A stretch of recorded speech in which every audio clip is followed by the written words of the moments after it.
everybody. This is it. This is the last original Star Wars film we're ever going to review. OMG. Well, we have the Ewok Adventures, of course. That's right. Okay. Oh, don't forget about the Christmas special. The holiday special. Barring those. But this is it, folks. We're finally here. We've shown A New Hope. We've shown Empire. We've shown this one. Despecialized. No new special effects. This is Return of the Jedi. I am your host, Mike L., and as always, I'm joined by Joshua Marvell, and I've got a special guest here as well. That's right. This is the reason George Lucas put them into the film, to sell toys. Yeah. Yep. Okay, look, we got a lot to talk about tonight. We're going to go around this table. We're going to introduce Champion, the co-owner of Meteor, host of Meteor Uniplex.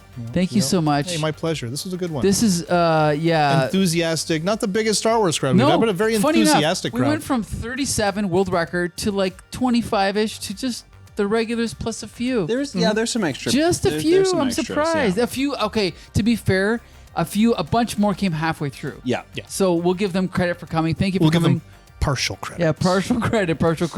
B plus. We got a lot to talk about here. We're going to keep going here. We got this guy. Oh my gosh, returning guest, TJ. Do you want to hold me the way he's holding him there? Like, hey, TJ's back on the podcast again. Yep. That's right. Yep. Yeah, okay.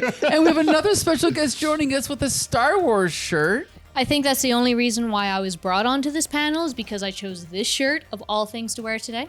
I know, and that's how we clued in that you like Star Wars. This is Patsy. Thank you for joining us. Patsy. Hello, I came all the way from Kitchener to watch this wonderful film. Interesting. Oh. Wow. That's pretty cool. Great. Okay, so usually we like to talk about the first time we saw this film. And I got a feeling I might have seen it first because I saw it in the theater on opening night. Wow. Yes, I did. Did you know that?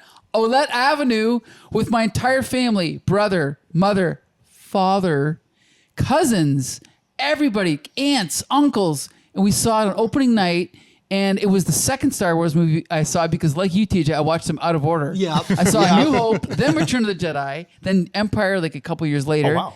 And yeah, I just remember thinking, obviously this is the best Star Wars movie. Clearly, it's the best one. Since then, my opinion has changed. But I'm going to jump to you, Ian, because I think you probably saw it next in line. Are you just saying that because I'm old? Because you're old. You're almost as old as me, yes. Yeah. No, I didn't see this until I was an adolescent. Interesting. Yeah. Okay. I saw, interestingly, a making of a Return of the Jedi special before I saw Return of the Jedi. Okay, I probably saw that same special on TV or something. Yeah. It was fascinating. Even as a little kid, I was really fascinated by the Steadicam, and they spent a lot of time explaining how the Steadicam worked. So that was my first experience with Return of the Jedi is the behind the scenes. Interesting. And I saw the film itself a little bit later on, and it was interesting to go into it. I was still young, Sure. but to have that knowledge, it was sort of the first experience that I had with learning that a movie wasn't just things that happened. It was That's a crafted. Good point. Good point. Okay, in chronological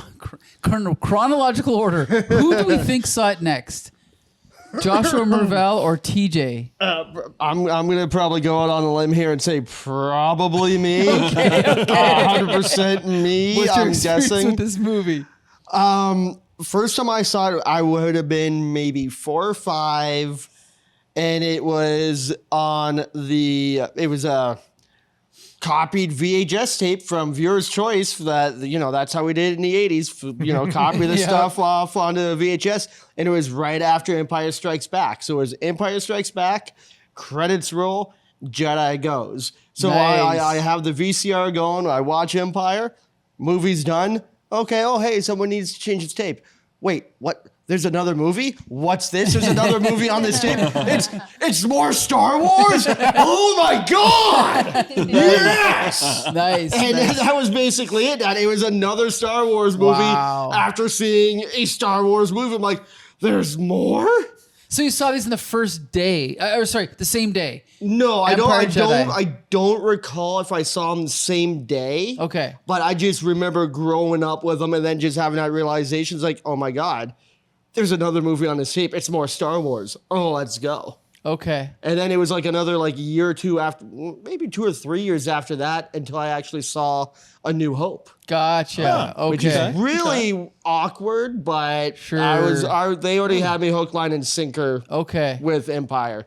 Both of you kind of went roundabout with this. Roundabout, yes. Okay, now I believe Joshua Marvell's next. I believe. Yeah, I saw this in 1999. 99. Patsy, when did you see it? Just so we know.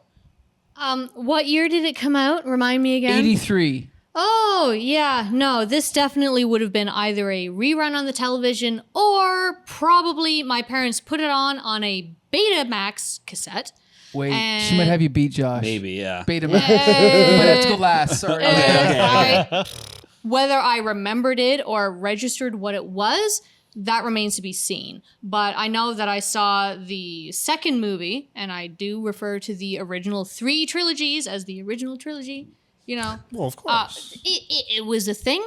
But this one was probably the one that I've seen the most. Sure.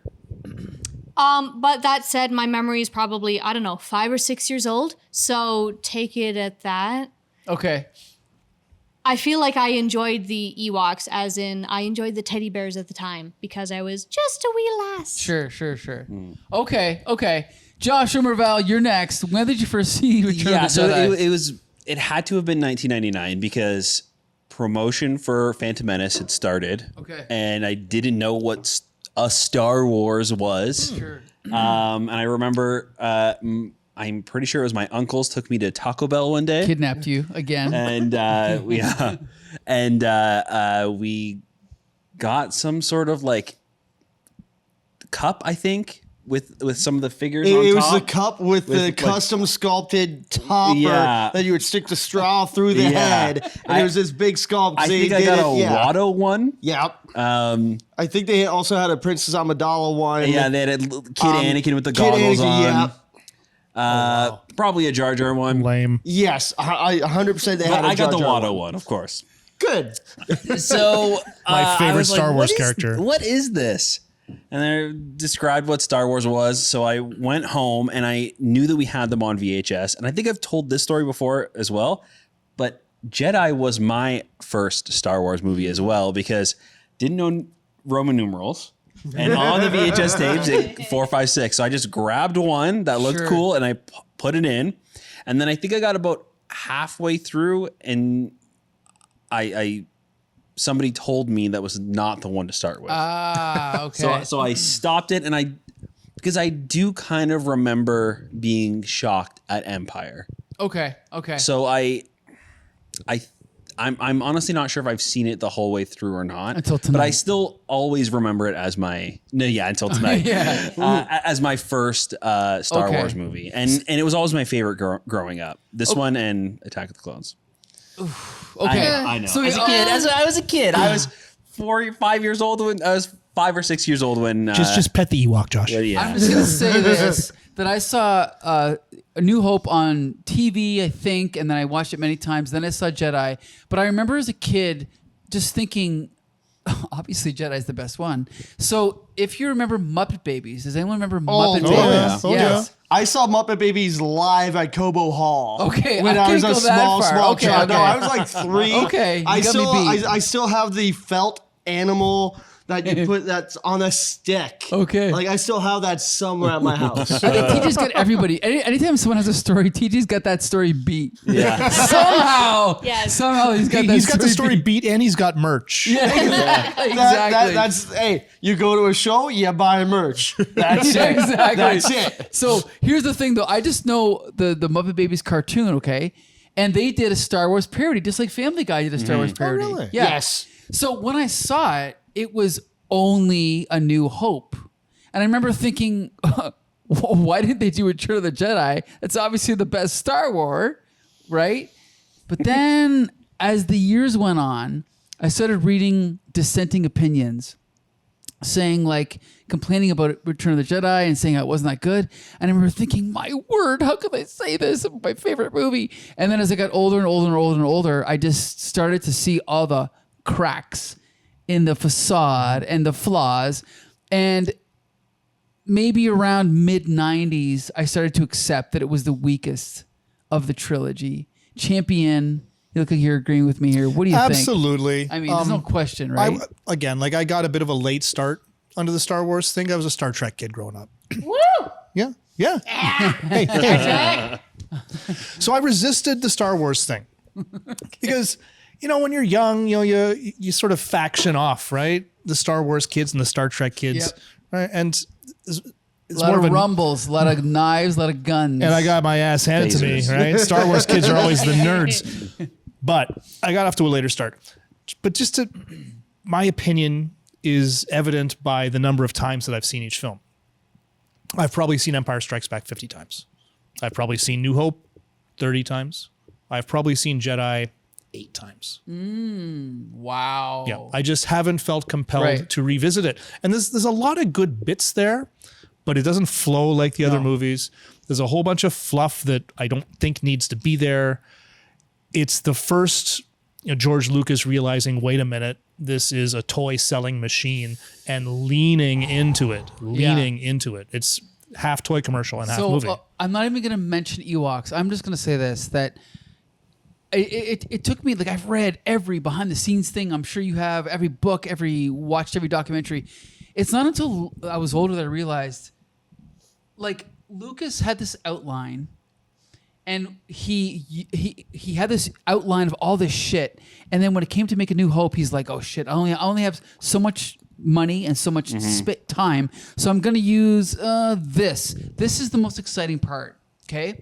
And he combined a lot of what was supposed to be spread out into this little movie, right? And then they're like, oh, well, now you can make a second movie. Okay, now I can make a second movie. Okay, now I'll use Cloud City, now I'll use this, now I'll use that. But when he got to Jedi, he's like, well, I've only got the Empire and Vader stuff, so I got to fill up the first hour with all this Jabba stuff. Now, a smart person... and the end of like, well, I guess we could do Death Star again. Well, nobody's going to remember. It's been like 10 years. Star again. Like a smart producer would have been like, okay, I'm going to hire someone to create an idea. Now, they had Lawrence Kasdan, who co-wrote Empire and had written Raiders. And together they should have concocted a better opening. But in my opinion, the whole first 45 minutes is just so tedious. You have, C-3PO and R2-D2. Their plan is we're going to go in and find Han Solo. They get captured. Then Princess Leia comes in and sells Chewbacca and then stays there anyway. And then, oh, by the way, Lando's already there. And then Luke comes in. Why did Luke come in? Okay, this is not Mission Impossible. Their plan was bullshit. I don't know what the fuck they were thinking. Okay, but I swear to God, the first 30 minutes, 45 minutes of this movie is just nonsense. Does anyone have any dissenting opinions? I actually surprisingly disagree with that. And I don't know if it's just because of the time that I saw it or what, but the first part of the film where it's all about Jabba and the palace and infiltrating it and trying to rescue Han and everything, that I felt was the stronger point of the film. Wow. Okay. Yeah, and don't ask me to try to follow that up with any sort of proofs. Okay. Because I don't want to do that. But the rest of the film, the rest of the film of just, we're running around in the forest and there's a whole bunch of Ewoks going around and we're just sort of fighting things and then just, destroy the shield generator. Okay, that's a singular goal. And then you just have to meet the singular goal. But at least for me, when I saw the film, the stuff that was going on with Jabba was interesting. It was intriguing. I was invested in it. The rest of it felt like fluff somehow. I got her back on this one. Okay. Because thinking about it, oddly enough, like, yes, the Jabba's Palace stuff, this entire movie feels disconnected from itself, where there is a clear divide where you have the Jabba's Palace stuff, and then you have, here's this little connective tissue of everyone coming together, and then we're going to separate everyone again to Death Star, Starfighter, and on the forest moon of Endor stuff. And it's like, Jabba's Palace stuff was new. It did bring us back to the original planet from the first movie. It was a nice, return Poetry. to form. Return to form for a little bit. But the first half of Jedi seemed new, going in a different direction. And like the last third was like, oh, what have we seen before in A New Hope? What have we seen before in Empire? Oh, Vader having a lightsaber duel. Okay, check mark, third act, lightsaber duel. Oh, what did we have in the third act of A New Hope? Oh, starships, space battle, Death Star. Okay, check. We've seen that before. Rehash. It was rehashing things that we have seen before. And the Battle of Endor, that, yes, it is different, but that was basically the reverse of the opening of Empire, where instead of the Empire trying to get into the bunker, you have the rebels trying to get into the bunker. It's point. an inverse. Good point. And we've seen that before too. And it's three mini actions of things we've seen before, making up the third act to close out the trilogy.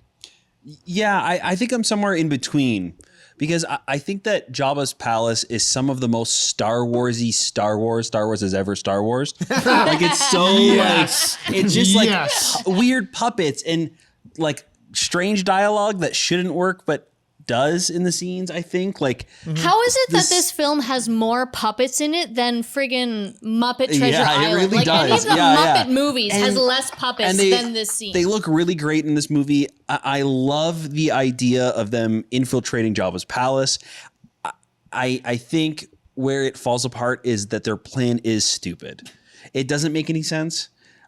And I wish that, maybe this is weird of me to say, but I wish they had spent more time on Jabba's palace and figured out a smart way for them to infiltrate and get Han back. Like, it feels like they were like, because the end of Empire leaves on this like bittersweet, like not even sweet, like just bitter moment where they've escaped. Han is frozen in carbonite. Luke just lost his hand, and then we start this one up, and then they're kind of like, well, we can't do this without Han, right? So let's just have them go and grab him, and then we'll do the rest of the movie. Like It's a side quest. No, but which is fine. Which is fine. But if they just made it better, right? Made it much better. The issue I have with it, and I'm with you, like I'm halfway between these guys. It's interesting. It is very Star Warsy. I love the fact that so much happens that is weird and is not explained. Yeah, and that's one of my favorite things about original Star Wars. These things are just left to your imagination. We have this laughing rat. It's just not explained. He's just there. It's just all these characters were dropped into the middle of it. The problem is the story is terrible. Their plan is terrible. And they get Han back too quickly. Like you said, at the end of Empire, Han is put in carbonite and taken away. And now they just, next movie, they'd take him right out. This Jabba the Hutt palace, this is a B story. So thread it through the movie. Have it longer, but not, that's all we're seeing for the first half hour, 45 minutes. Right. So have it so that we see Han rescued halfway through. We don't have the entire cast there. We just have a couple of people, a little strike team who's infiltrated them, make it more Mission Impossible. Great point. And the rest of the movie happens around it, and they all have to convene, and we can have more drama there, because if we don't know if Han's going to make it or not, they just get him. There's no drama. Yeah, the way they treated it was very rushed. It was one of those, they basically circumvented everything that happened in the movie prior to that with just, okay, there was all of this stuff, but we'll rescue him right away. So all of the stakes, all of the pressure, they get rid of it way too fast for a proper plot point. So then they get the crew back, they get everybody ready to go, and then, okay, we'll do the rest of this plot that is just again, it's rushed. It almost feels as though they regret putting Han in carbonite, and they're like, how do we get rid of that as quick as possible and get back to everyone being there? I gotta say one thing. This is the first time I've noticed, because I've seen this 1,000 times, how long we're on Tatooine in Jabba's palace and how long we're in this one room.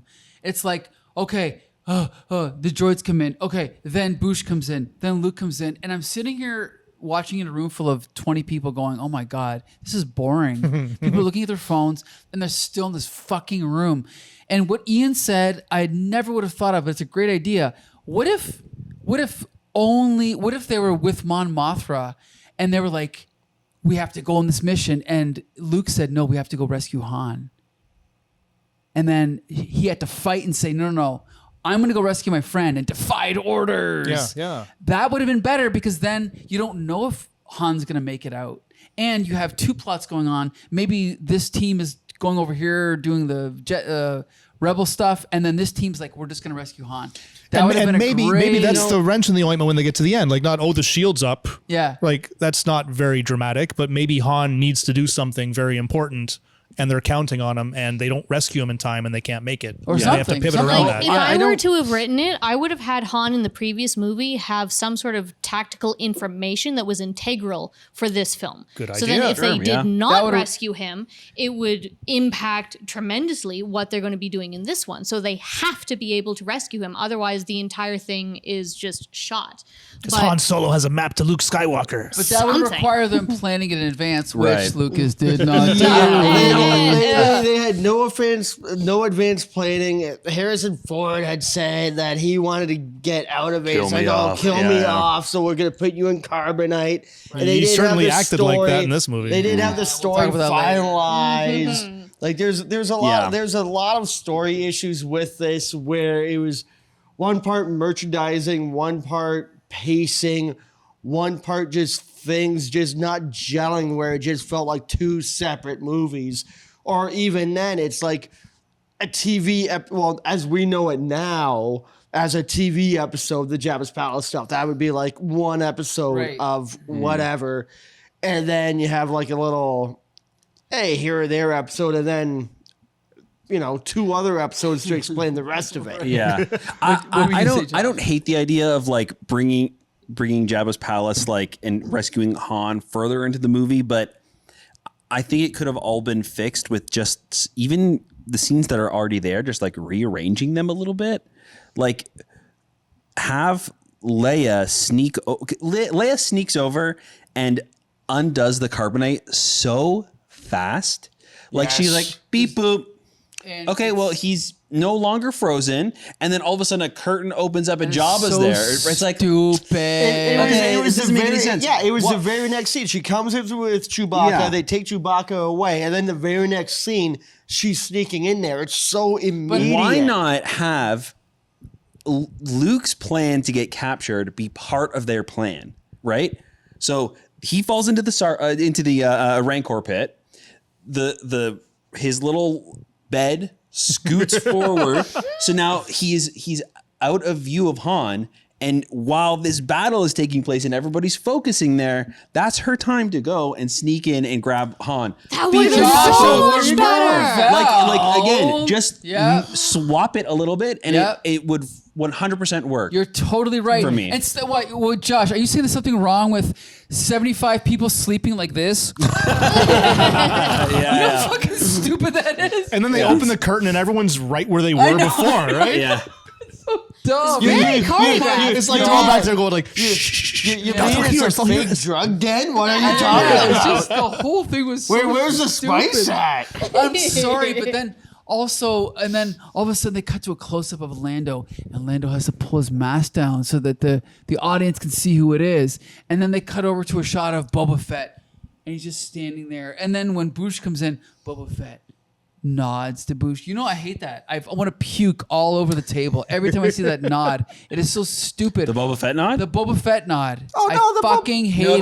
no, the Boba Fett is one bounty hunter to another No, saying, listen. okay, Yeah. you did it, Listen, you did I'll it. tell you right now, okay? But no, the head nod the head nod I dislike. Yeah, that's what I'm saying. No. I'm okay with the Later Boba on. Fett. It was a different head nod. I'm okay with the Boba Fett head nod. The Lando head nod on the sand skiff. Oh yeah, okay. and when okay, Luke's but- all like, yeah, and then Lando does a, yeah. it's so dumb. I think like, they oh parodied that my in Family God. Guy. It's Yeah. so Make it any more dumb. obvious. Listen, I'll tell you right now, okay? I think in this movie, all the stuff with the Emperor is 10 out of 10. Yep. Yes. Ian McDermott. It is a 10 out of 10. And let me, I want to say one other Brilliant. thing. Mark Hamill is a 10 out of 10. Yes. Yeah. Everything else in this movie is a piece of shit. Okay? Like, I'm not kidding. Mark Hamill brings his A game. Everyone else, like, maybe C-3PO has a couple good lines, but what's her name? Princess Leia is okay. Carrie Fisher. Carrie Fisher's okay. What's her name? What's her my name? God. I'm sorry. Listen, Harrison Ford is one of my favorite actors. His acting, He is really phoned it in this shit one, in this yeah. movie. What the He didn't even fuck? phone it in. Like he dictated a letter yeah. to his secretary. I think he's the one who decided, you know what? I just want to be blind for the first couple of scenes because I don't want What to is the commit to point it. of that? It's Oh, he's so pulling a Wesley Snipes. I'm not even gonna open my eyes. Yeah, Yeah. exactly. No, but His acting's C-3PO had like the terrible. worst line of the entire movie where Han's all like, hey, no, you guys stay here. We're going to go ahead. And then he goes, stands next to R2 and Wick is like, I have decided we're going to stay here. You were just fucking told that. I know. Well, yeah, but that's- I that's understand the that's joke, the but I comedy. understand the joke. C-3PO though. No, he had like one or two good lines when he was like, "Oh, and you said it was pretty here." That was funny. Yeah. There was maybe one other one, but overall he was not good. But we got to talk about Harrison Ford. God, do we? Like his acting in this movie is so over the top and trying so hard. He's not funny at all. How does this Empire's like here and Return of the Jedi is here for almost everything. His acting shit in this. It's shit. I was watching this, particularly the dialogue between Han Solo and Princess Leia. I hate sand vibes. Yeah. Right. This is the genesis of this. Like, oh, you can't tell me, but you can tell Luke. Yeah. And then Leia's like, hold me. Yeah. I totally I was looking for that when I was watching tonight because let's be clear, Lucas came up with the plot for Empire, but he didn't actually write anything. It was written by Lee Brackett and Lawrence Kasdan. This movie, he co-wrote the script. So Lucas is to blame for a lot of this bad dialogue. It's him. And like you said, that scene was melodramatic. And when Luke is explaining to Leia that, you know, my father has it, I have it, my sister has it. And then when she says, I know, I've always known. Well, then why'd you Why make did out you with make me? out with him? Yeah, it's so bad. Oh my God. Right? There's just, I don't, there's just, It was a badly written scene that could have had a bit more gravitas to it. And it was. I can't honestly defend it properly in any way, can't shape, or defend form. You don't need to anything. defend it. It's like- called writing a script after you've already written a previous script that wasn't supposed to go that way. Right. Like even the whole reveal with Vader talking to Luke about, oh, perhaps your sister. That I read was decided the day of. Basically, we needed something for Vader to turn and say something to Luke that would get him to go over the top and like attack everybody. So I don't know. How about this? They decided the day of. There was no planning with a lot of these different scenes. So with the previous movies, there was thought, there was planning, there was something that they were trying to attain. But then as it kept going on and on and on, it's just, I don't know, let's just make something up. Kind of. And that's why it's so disjointed and it makes absolutely no sense. here, I gotta say one thing, Okay. Josh. We revealed on this podcast that George Lucas did not come up with the twist of Vader being Luke's father. It was thought of by a dinner guest who said, "Yeah, I kind of was. I thought this is what I thought you were gonna do." And Lucas was like, "Actually, that's a great idea." So then they put it into Empire, and then they made it up the rest as they went along. But the Leia's sister thing was clearly made up for Jedi. And not only the scene you're talking about was bad, but what about the fact that like Yoda didn't tell him? Okay, fine. They kind of set They it up in do Empire. say it in They set it Empire, up in yeah. Empire, but we don't know for sure if that was Leia. We don't know for sure because they made out in Empire too. They kissed in Empire. Who cares Yeah. about that? Who cares? But also the fact that Yoda kind of dodged it a little bit, but then the ghost of Obi-Wan Kenobi comes out and sits on a log. That's so good. And talks for 25 minutes. Like, let's be clear. A ghost used in a story is best when it's like, you know, in Shakespeare, when it's like a message or like a dream, like a not a slogan, but like a, you know, like a you will do this. Well, in Empire, that's what it is. You will go to the Dagobah system. And then he comes back towards the end. In this movie, he walks in, sits down, and has a full-on conversation. You might as well be holding a cup of coffee. I know. right? So Exactly, instead of him being the MacGuffin for you going and do something, he's just giving exposition on backstory. exactly. Backstory From a certain that's point not of view. there. Yeah. From a certain point of view. Well, Hey, I this, don't this think is he- what happened. I don't think he adds anything to that moment either. Yoda told him everything he needed That's to a good know. point. He just Like, reiterates it. He it's it's a expands on little strange, and the whole. Well, what I told you was true from a certain point of view. Oh my is God! I'm sorry. so Which one? ridiculous. Sorry, which one of you was the Trekkie here? This is the same scene All of that us, Kirk right. is talking to Spock about. Like, oh, you didn't tell me you had a brother. Oh, well, you didn't ask. That's a good point. That's a good point. She's got it. No, that's a good point. That's a very good point. But what I will say though, I don't think that I think that the dialogue is worse than Empire. Oh, there's no Yes. question. There's no question. 100%. But I think it's about the same as A New Hope. I think that the dialogue in A New Hope is just as stale and no. It's stuffy. not great, but it's not trying to do as much. No, listen. I don't know. I disagree. No. But Uncle Owen, no. I wanted to go to Toshi But Station. Josh, Like it's just there's so a difference. like. I'll tell you the difference. Okay, is that the dialogue in A New Hope sometimes is bad, but it has a naivete that is like an innocence of like you hear it and you kind of go, oh, whatever. But in this movie, it's different. It's like a young struggling writer versus a tired filmmaker who's like, let's just fucking get it done. Because in A New Hope, even though there was flaws in A New Hope, they were all done with passion and conviction. In this movie, there's flaws that you can like the fucking painting of the Millennium Falcon that is so fucking bad. Wait, what? The painting of the Millennium, when Lando and Han are talking about the Millennium Falcon, and it's in the background. That is shit special effects. The painting in the background, Really? that looks It's a like matte painting? garbage No, to me. that's a matte painting. Yeah, I know. but it I looks know it's a like- matte But painting, it looks but like, but the why do you- level. I'll tell you why. Because all of the paintings in Empire and A New Hope fooled me.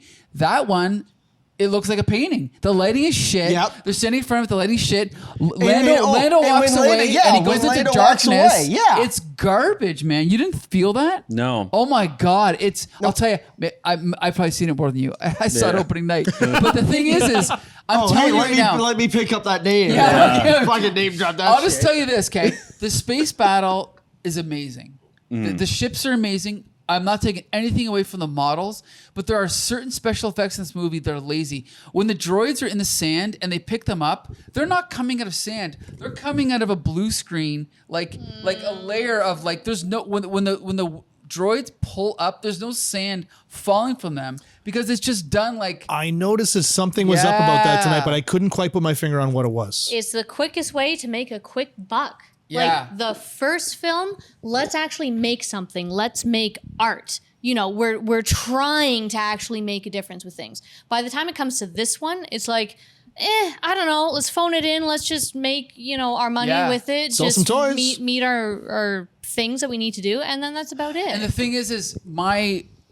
like perception is backed up by the fact that I read an interview with Lucas where he actually said, I'm only doing this movie because I'm only doing the third one because I started it. Because I did the first one and the second one. And that's the only reason I'm doing this movie. And so I know he was tired. I know that he didn't want to be there. And so when I see this movie, I'm looking for those things. Now, like I said, the spaceships looked amazing. The space battle looked incredible. The sets looked good, even though the lighting wasn't as good as Empire. So a bunch of the stuff that he didn't really have a lot to do with is really good. Probably. Endor's great. I think that You mean the forest, You mean the redwoods. forest that I could find in my backyard? You can Like, find the redwood are you forest kidding? in Okay, your look, backyard. I'm telling you right now. What look, are you look, talking about? A desert is an exotic location. Or the Arctic is exotic. A swamp is exotic. But a forest is not an exotic location. hey, It's if not you exotic, live in but the it was city, effective. it's It was- exotic. Yeah, and I think It I was the think perfect was locale for the speeder chase. okay. 100%. And I think that it was It shot. wasn't great. The speeder chase is shot so perfectly. It's not I think perfect. I think It's it's not perfect. I think it's amazing. TJ, can you back me up? I Was think it it's perfect? so good. Oh, the speeder chase. Oh my God. Is It's not perfect. It's not perfect. It is definitely a construct of its time where you could just tell that it's a step up from the James Bond movies where I'm speeding in the car. Look at the back. Listen. This is what I'll tell you right now, Josh. The special effects in A New Hope when they're on the Death Star are 9.999 perfect. The special effects in the forest. I'm telling you, when they're on when they're like flying like this, and you can see the actors. No, I'm talking about how it's shot. The fact that the speeding up, like how fast it's going, looks so good. The speed bikes. Yeah. When there's the side shots, they look good, but when there's the far shots, they look shaky and too small. Sure. But that was a new technology, though. Yeah. I'm just Right? saying, They developed the Steadicam for this movie, didn't I'm they? just saying that A New Hope, when they attack the Death Star, it still holds up perfectly, in my opinion. I'm talking about the Steadicam walking backwards I know through the what you're talking forest, about. I know what you're talking filming at 1 frame a second. I can't. Okay, Flipping it I can't reverse. I can't criticize those guys for doing what they did. I'm just saying it doesn't hold up as well. There were visual things you can point at and say this is not as convincing as, say, a scene like the Death Star in New Hope. But to develop a new technology for this and what they did do looked really, really good. It looked really convincing to me. 100%. So I can say the same thing about A New Hope. Oh yeah, I can tell that they smudged some Vaseline on the lens so that way you can't see the bottom of the land speeder on Here's the Tatooine. thing, Yeah, that sorry. effect is not great. I'm going to get 2 quick points in here. One, when they're on the speeder bikes, with the FPS of it, it looks like in modern day, you're looking at a YouTube drone video.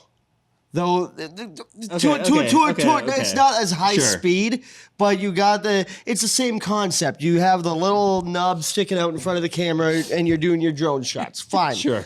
But my other thing is okay, we've already done the desert. It's exotic right. to us. Yeah. The Arctic is exotic to us. What other landscapes are there on this planet that are exotic to us other than extreme cold, extreme heat? That's a good point. And now we're going to the forest, which being where we live at, okay, we could go in our backyard and see forest, but not redwood forest. giant Come on. redwoods. Where have you ever seen a tree that big but in your life? Here's the thing. Then they should have made them more like the redwoods and say even the movie Vertigo look more like to use the word exotic, more exotic than this film, because when they're flying through the forest, it just looks like any old forest to me. Obviously, when they're up in the Ewok headquarters, do you agree, Patsy? I think that there's a lot of things that they could have done to make the location look much more spectacular than what it was. With a lot of the cinematography that they chose, it was very just, let's just get the shots done. And that's about it. Like, honestly, with this entire film, it has a sense of made for TV rather than made for the theaters. Like, there wasn't anything big that it seemed that they were trying for. It's just, let's check the boxes and then that's kind of it. And one of the things with Endor is, like, I went to the washroom 3 times watching this movie today because I just needed a break from it. There wasn't anything that was terribly exciting or, gravitating for me to want to watch it because, okay, we're in the forest. We're still in the forest. It's the same forest. It's the same shots in the same forest. There wasn't anything that made it more spectacular than what it was. And in the other films, when we were on the other locations, in the desert, in the snow, even in space, it made it majesty. This one, it didn't really try to do it. It was just, here's a thing and stuff is happening. Okay, I have a TJ. You were wondering what's the most where else they could be or what kind of environment? Except for maybe underwater, and we already did that in episode 1. Phantom Menace. Yeah, but that came later. But here's the thing: is what they wanted to do was Coruscant. Yes. Now, okay, fine. They didn't have the money to do what they did in Phantom Menace, but even if they did Blade Runner and just got like, okay, we're gonna go to Hong Kong and we're gonna spruce it up a little bit and make it look futuristic. At least do that. Right? What if they had to go into a futuristic city? Then the whole end of the movie is different. Look. Yeah. I go back to the drawing board because it wasn't ditch. Coruscant their original idea. They did want to add Coruscant in there at some point, but the original idea was it was supposed to be Wookiees. Kashyyyk. Yeah. Yeah. But I think Coruscant was in the drawing board at some They point. wanted to flash to Coruscant. Okay. Yeah, But let's just say But you make a great point there. Oh, thank you. That in no. About Thank you for Blade joining us. Runner- everybody. Thanks, Yeah. Brian. Thanks, everyone. No. Hey, good night. No, you make a great point about this whole about going to Coruscant. That we've had 3 films, and the highest tech place we've been to has been Cloud City. Yeah, good point. That's good it. Point. We're farmland in a desert and backwater bars, and then a jungle planet. Yeah, which we never saw. We're inside the temple, so we never got to see the actual jungle there. Right. But we're there, and you're in space. Empire, you're on a snow planet. And then you go to the futuristic Cloud City floating among the clouds, which is why it's called Cloud City. But but then in Jedi, you're right back to your desert planet, and then now you're in a forest. You never got to see. There's all this amazing technology going around with your spaceships and your blasters, and not necessarily lightsabers, because those are weapons from a more elegant time. But okay. But you don't get to see any proper cityscape. But you know what? That's one of the things that I've always found charming about Yes. Star Wars is that the entire thing takes place in a bit of a backwater. That's the home of the rebellion, right? We're not following the Empire. We're following the rebellion. And it's also kind of like implied that there's been some sort of fall. Okay, but wait. Right? Like all this technology is here. Nothing is new. It's all broken down. But- it's all coming from But here's the places that thing. are like In an ideal, perfect world, if they would made Jedi and they said, we're going to do Coruscant with 1983 technology, and it was kind of like Blade Runner. It looked like an American city, but a bit more futuristic. Wouldn't it have been better than what we got with this forest? Oh, Probably. Counterpoint, Jabba's palace in a Blade Runner type city. That would have made a lot more Yeah. sense. That's Sure, where that palace sure, needs yeah. to be. Like you put Jabba's palace. He's a criminal. You see, that's something that never really that always kind of sat a little off with me is that Jabba just happened to live down the street from where On Luke Skywalker grew Tatooine, up. Right? I know. Like, Look, why out of everywhere in the galaxy I know. are they neighbors? Well, remember when Luke says, I was born here, you know. You're gonna die here, you know. Kinda Yeah, convenient. Han knows because Han was here when you met him on Tatooine. Yeah, Like, that's yeah. just a stupid line, you know? That's the beginning of Lucas like rehashing and recycling everything back to Tatooine, even though it doesn't make any sense. But I just want to get back to this idea about Coruscant. The point is that it goes back to our argument about the level of conflict in Marvel films where they go from like bank robbery to floating city to destroy the universe. And then Like they half the universe, wasn't it? or whatever, half the universe. It's like with Star Wars, they go from blowing up a Death Star to expanding the conflict and actually getting a smaller conflict in Empire, but a better story. And in this movie, they just go, we're just gonna go to like over here. Okay, we got a cheap rental on this forest, and we're gonna rehash the Death Star. And it's like there's no new ideas, and I think that's why I don't like it. I don't like it. I will say you skipped over one point with the escalation of conflict. It wasn't blowing up a Death Star. It's like we're gonna blow up a planet with the Death Star. Yeah. Okay. Good point. So you took out an entire planet off the map with this weapon. Empire, much more nuanced, much more, smaller, Yeah. Self-contained. So not self-contained, but a smaller fight.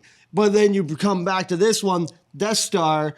Oh, we remember in the first one, this thing took out a planet. That gives it a little bit more of gravitas to it, but it's like, yeah, we've seen it. yeah. But the only time we saw it in action was on a planet. In this one, we actually saw it operational against starships. It was like, oh, we haven't seen that?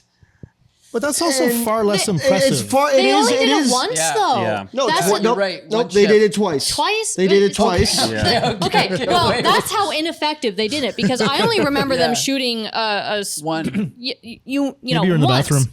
right? Possibly. That's probably what happened. But that's how they just balance the whole thing. It's like, ooh, the weight of the Death Star, we can shoot, ships now. Whoop-de-doo. They didn't do anything with the cinematography or the plot to really say what the gravity was in just this film set by itself of how much they needed to destroy this Death Star. It's one of those things that I see a lot of times with sequels is you need to have seen all the rest of them to understand what everything is going on, which is fair because it's a sequel. But as a standalone movie, it didn't really add anything. It was just a full-out continuation of everything that already happened. And that's probably one of the reasons why it's so weak, is it didn't bring anything new. It didn't add any extra weight. And not only did it not bring anything new, it did the same thing less effectively than the first time. Correct. Right? Because not only in A New Hope, not only do they have to destroy the Death Star, they have to destroy it now. Because if they don't destroy it in the next 30 minutes, they're going to lose their base. They're going to be wiped out. Look. But now they're just like, we gotta blow this up. Why? Well, because they'll be done in a while. Yeah, It's that's a good because point. we're here now and we got parking permits, so we got to destroy it now. Otherwise, we got to send our rentals back. Well, they do say that if they try to run away now, that they don't have enough shields to survive the firepower of them firing at them. They ran out of boffins. So it's like the Okay, look, let's rewrite. We like to do this on the show. Rewrite it. Okay, we've talked about Coruscant. What if they made the Jabba thing or the Han rescue thing shorter, or less screen time, and they spent screen time building up? We know how good it can be because we've seen Andor. Okay, and I'm not saying in hindsight's 2020 we can just shoehorn Andor into this movie, but if there was something about the threat of oh my God, this rebellion could fail.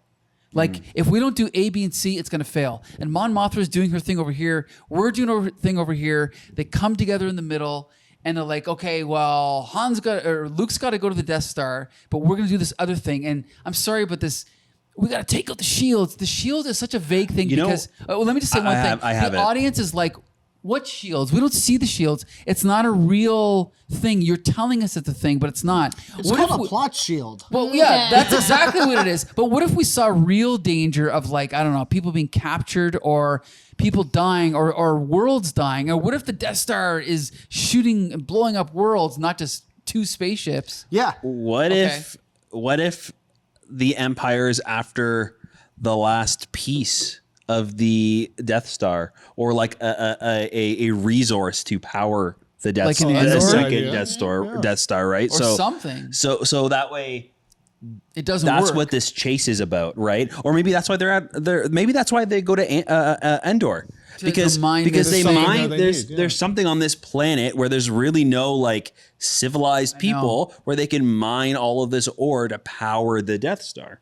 So then there's reason for them to be there. Something. Yeah. Yeah, actual real stakes. You know what? That is a good point. Like this with New Hope, it was, hey, if we don't destroy the Death Star, our rebel base is going to be destroyed within the next 30 minutes. With Empire, it starts off with the Empire banging on their front door. On this one, with Return of the Jedi, it's you don't feel that the rebellion's on their back foot at all. You don't have that. Good point. You don't have that sense of, oh shit, they're trying to push back. They're trying to survive. This is like, oh yeah, this is our last shot to do this. Well, the shields better be down because if they're not down, this is it or not. There's no sense of urgency. That's a good point. There's no sense of urgency. There's no sense of danger to this attack. The first two movies, the Empire's taken it to the rebels. But this movie, they're taking it to the Empire, and they're having success the entire way. But they don't really have any pitfalls. But it feels like they're on even ground in this movie. They're not the underdog anymore. You know what? Interesting. And I think the TV shows by Disney that everyone hates, some of them have gotten things right. And sorry, also Rogue One. The fact that they told her, no, you cannot rescue your father. And she said, well, fuck it, I'm going to do it anyway. That's what this movie needed. It needed the rebellion or the alliance to say, you cannot rescue Han. He's one person. He's not worth it. And for them to say, fuck you, and endanger everything. and say, we're going to endanger the entire thing to rescue our friend, like they did with Spock. That's what this movie needed. And it needed them to be in actual danger, not we're going to send one guy, then another guy, then another guy, and we're going to smile, and we're going to laugh, and we're going to joke. You know what I mean? And we're going to promote everybody to being general. Yeah, exactly. It's like, oh yeah. By the way, Han, who's on your mission? Well, I've got a command. I don't know who my command crew is. Really, Chewie? Really, Chewie? Yeah, I know. Oh, really? I didn't want to speak for you. Hey, man. Leia, who's sitting next to me, and then I'm coming too. So now Luke was listening from over there. I actually laughed out was loud this time watching ridiculous. it. Don't forget, yeah. don't forget that Leia was directly on the other side of him, right? Yeah, I know. I'm coming I know, too, I know. Han. Like, So stupid. There's so many moments oh, like so that. everyone, I guess. Yeah. Oh, so the crew's back together, I guess, the because we're gang's gonna back go do together. this. Back Exactly. together. Apparently, they Oh, never man, left. I don't know. Apparently, they never left. I liked Admiral Akbar. Yeah, he's great. His suit, like his So good. the puppetry was perfect. It was so good. And Okay. the fact that they put him up on that like chair that spins around is know. so fun. I agree. Like it doesn't make any sense. I'm sure there's some sort of BS alien reason why he's doing that, but it's so so good. cinematic when he like swings into frame. It's I like, totally agree. we're being attacked. It's know, so it's good. so good. Yeah, I Oh, love there's that. one Akbar thing that always makes me kind of wonder a little bit. Like, you know, the scene when the giant Imperial destroyer crashes yeah. into the Death Yes. Star, and then he- Akbar he- just kind of goes. Oh no, he turns and his one eye But he almost like looks breaks sad. the fourth Yeah. wall. He He's looks like, sad. Turns like Yeah. He's like exhausted. he turns and it looks like he's almost looking at the camera because you got the Super Star Destroyer crashing in and he just kind of looks over, and the way the eyeball's looking is almost breaking the fourth wall. And I'm like, oh, so that's a thing. But he also seems disappointed in some way. It's bizarre. Like, yeah. Maybe he's sad because people are dying. Innocent people are dying. But I will say before anyone else says anything about it's a trap. I did see a video legitimately yesterday of there's a Star Wars show called Star Wars Detours that evidently was majorly completed. Yeah, and I saw before a they sold sizzle. it. I saw a sizzle reel of that yesterday, and it's just Akbar like a Muppet Babies version of Akbar. right. On the counter in the diner from episode 2, how that makes sense. And he's just, it's a wrap. It's like just going Sure, through yeah. this, like the anything that rhymes with trap. Feels very Sure, robot. And he's chicken. just, Yes. yes. And it was amazing. If you could see it, look it out. Do you know about this, Ian? But- no So idea. when they were just on the cusp of selling Star Wars, I think it was Seth Green. Yes. I created this entire show, finished like an entire season. Yep. And they're like, oh, by the way, we sold Star Wars to Disney, and Disney does not want to use your show. Fuck you. Because it was like a Shelved it. comedy. Yeah. It Yeah. was like an Yeah. animated comedy that was just parodying Star Oh, Wars. all right. Yeah, it was called Does it- Star Wars Does it still Detours. exist anywhere? I don't think you can find it anywhere. You can't find a officially. full episode, No. but Yeah, there's- if it's there's still clips. up, I'll send you the video for the sizzle do it. reel I saw, which was I found it pretty funny. Like the Lucas characters used to are be- exaggerated a bit. Yeah. and- Lucas used to be really involved in fan movies and stuff. Like he would host Star Wars But this is fan real. film This is real, festivals. though. No, Yeah. Yeah. He would, but he would also like he gave advice on like Robot Chicken and Family Guy. Okay, Like okay. he was involved in a lot of these. I like, would kind not of- have guessed that. Yeah. I would have guessed that Lucas would have been completely Yeah. against he anyone. like gave them permission and everything. Yeah. Really? Yeah. Okay, so The sound effects, the lightsaber sounds, the blasters, the spaceships, all used to be public domain as well, where you could use them Interesting. for free in your fan. Oh, I That is forgot so about interesting. that. Where for free and you wouldn't get copyright struck. I totally forgot about that because I Yeah. remember there was a time in like the early 2000s, like I've only been to one Comic-Con, but there was a few TV set up where people just had these fan videos of just Yeah. Star Wars stuff going on. He used to host competitions and Yeah. stuff and like or like fan film troops, festivals. Yeah. like troops. The Yeah. Yeah, instead yeah, of the cops, cops, it's yeah. troops, which was okay, great. So I Yeah. got okay. Let's just say this, okay? Before I don't want to sound too negative, so I'm gonna say all the scenes between Vader and the Emperor and Luke are gold. Yes. So good. I think they're just as good as any of the dialogue in Empire. Yes. Maybe the lighting's not as good, but I think the actual dialogue is just as good.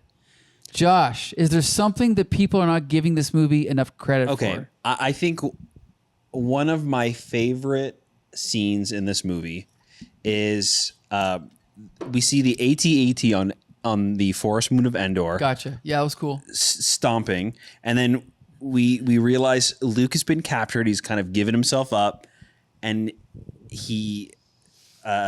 Vader has Luke's new lightsaber, and they have this conversation just on this like little dock platform. Yeah, that's cool. Before it is so good. It's good. I really love it. The fact that Luke fully trusts that his dad is not going to turn on him. Yep. And he turns his back to Darth Vader. Yep. And he's looking at, and he just kind of leans over the thing.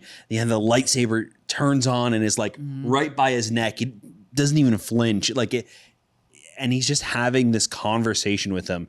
And he calls Vader dad, and he calls Luke son. He calls him dad or father? Father. Okay. And they have this like moment where I actually do believe Darth Vader can turn to the light side. Yeah. Yeah. I think up until this point, I don't ever feel this way. And if I hadn't seen this movie before, and you told me before this that, he's going to have this turn, I'd be like, I don't think it'll work. He's so evil in the first two. Sure. There's just no way that I could possibly conceive Darth Vader is going to be a good guy. And when Vader goes Luke goes into the elevator, and Vader's left alone, and Vader's just with his own thoughts. Yeah. Remember, that was a great moment Yes. that they held on that. I love that. So I buy that there is good in Vader in that scene, and it works really, really well. And it hit me as a kid, and I remember as a kid and it still hits me. I love it every time. Yeah. Champ Ian, is there something in this movie that people do not give it enough credit for? Well, a corollary to what Josh is saying, because I think that the best stuff happens on the Star Destroyer with the Emperor, Luke, and Darth Vader. When the Emperor is firing the lightning bolts at Luke. Oh, yes. And Luke is screaming, but then you also have Darth Vader looking Oh, back and forth. It hurts me. Back and forth, back and forth. And even though he's wearing a mask, you can feel that he's trying to make a decision. And you're right. Like, it is set up just enough that you believe it when he's like, all right, fuck this. And he picks up the Emperor and throws him down that shaft. no. Yeah. I almost did that. I'm glad I did. But also, it irritates me that the Emperor came back later and completely erased any emotion from that scene retroactively. He should have stayed dead, because it's a very powerful moment that he was able to kill the Emperor at all, let alone that he chose to save his son. So very powerful scene.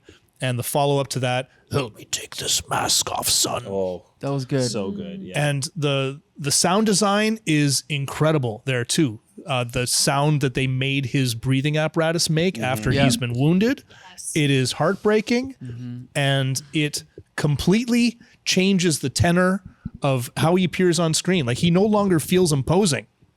Just that change in the sound effect makes him feel weak and wounded, and you know that he's on his last legs now. Yeah. Very well done. TJ.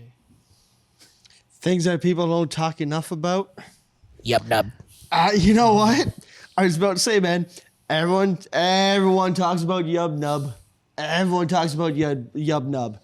But why are we talking about size snoodles? No one. Honestly, honestly, 100% size noodles, and that OG track in Jabba's Palace is just quintessential late 70s, early 80s funk, and it has such a groove to it that you gotta bob to it. It's a head bopping track, and they took that out with the special editions, and it was like, oh, they added all the CG stuff, but.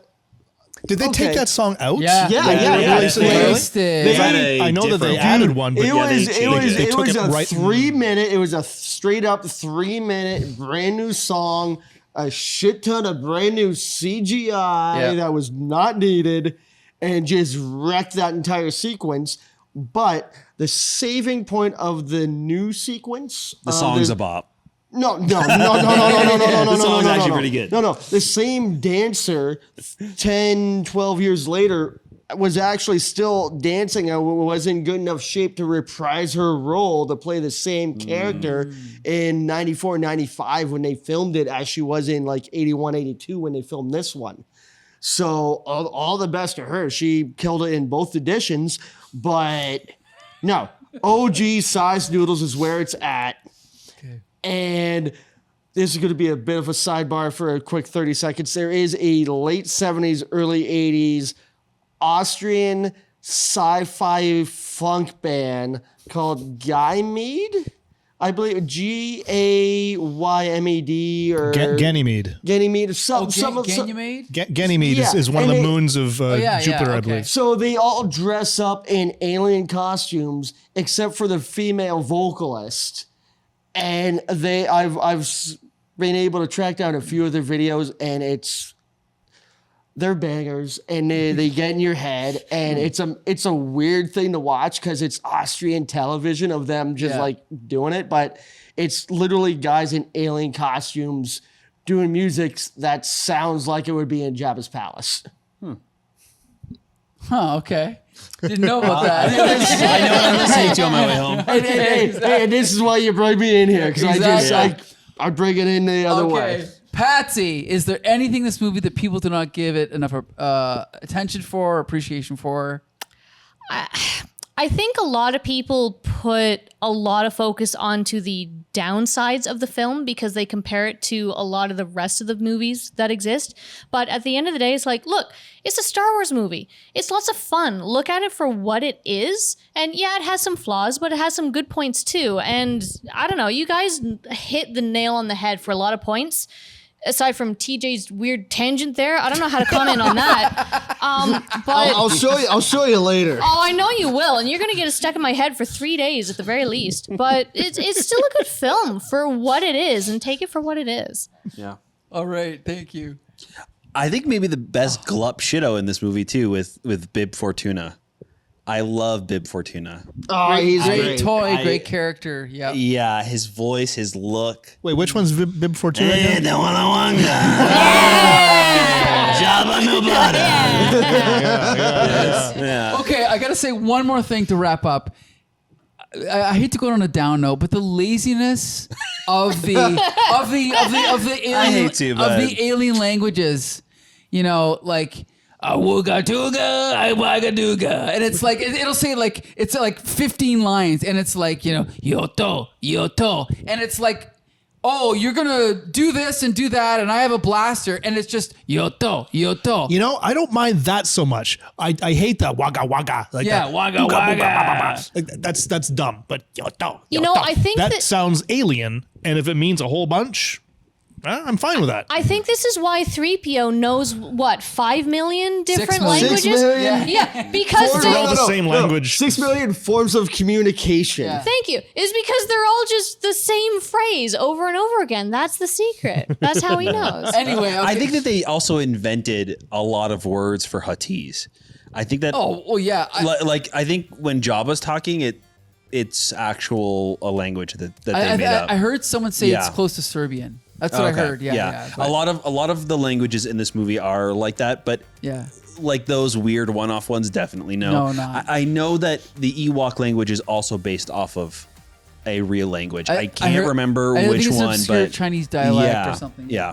But Based anyway, off okay. French. I'm Very gonna go on a obscure high language. note. Ian McDormand, he is so good in this movie. Brilliant. And the fact that they could bring him back in the prequel trilogy was a fluke because they didn't have to do it. Yeah. And he ended up making that. And then when you watch all 6 movies in a row, it's almost like his movie. He's the star. He's Yeah. the star. Yeah. He's not even in 2 of them. True. And the fact that they could hold back and delay his introduction until this movie, as well as Jabba, Yeah. is a fluke of happenstance as well as planning. What are you talking right? about? Jabba's in A New Hope. Stop. Anyway, okay. The exit is over there, sir. Yeah, exactly. Okay, we want to thank TJ for joining us. Thank you, everybody. We want to thank you for that story. And we want to thank Patsy for joining us. Thank you for bringing your Star Wars shirt. Oh, thanks. All right. Anyway, I want to thank Champion for hosting movie night every Wednesday at Meteor. Anytime. All This is right. a good one. Yeah. Maybe one day we'll do the Disney sequels. Maybe one day. It would be definitely fun to talk about that. How Yeah. about we do maybe the holiday special? And the We gotta do Ewok Adventures. Yeah, boy. We need some Burl Eyes, Maybe. please. All right. All right. Joshua Marvell, where can you find our episodes? You can find all of our stuff on our website at comicbooksyndicate.com. All of our Star Wars reviews are on there, so check us out. Watch out for the Ewok Adventures because we will be putting up a review very soon. What, next week, Mike, we're thinking? Think so. Yeah, so until next time. Ask me again sometime.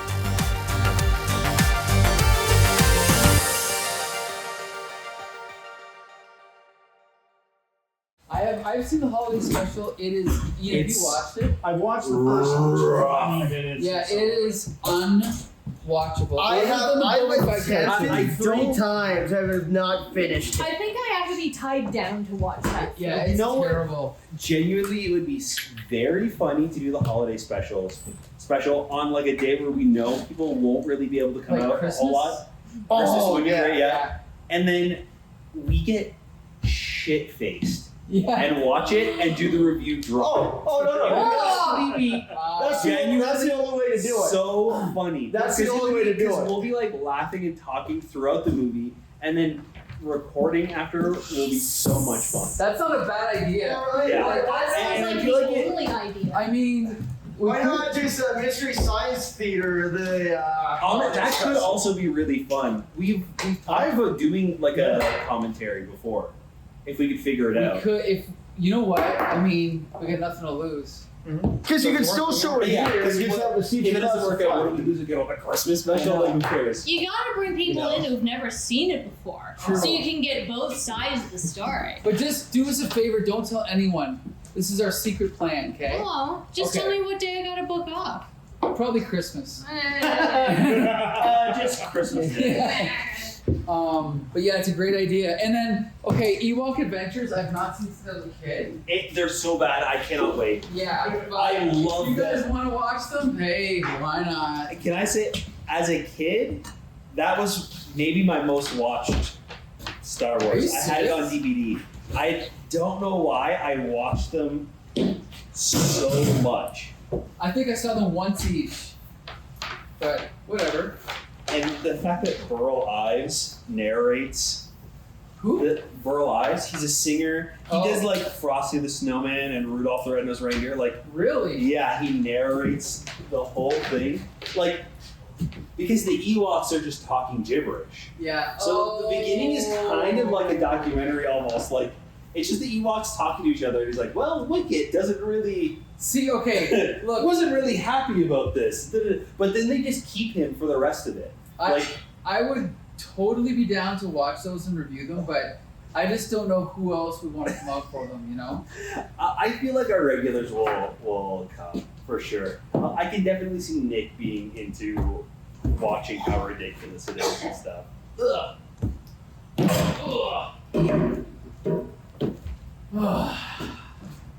And they go like weird, like full magic with those two.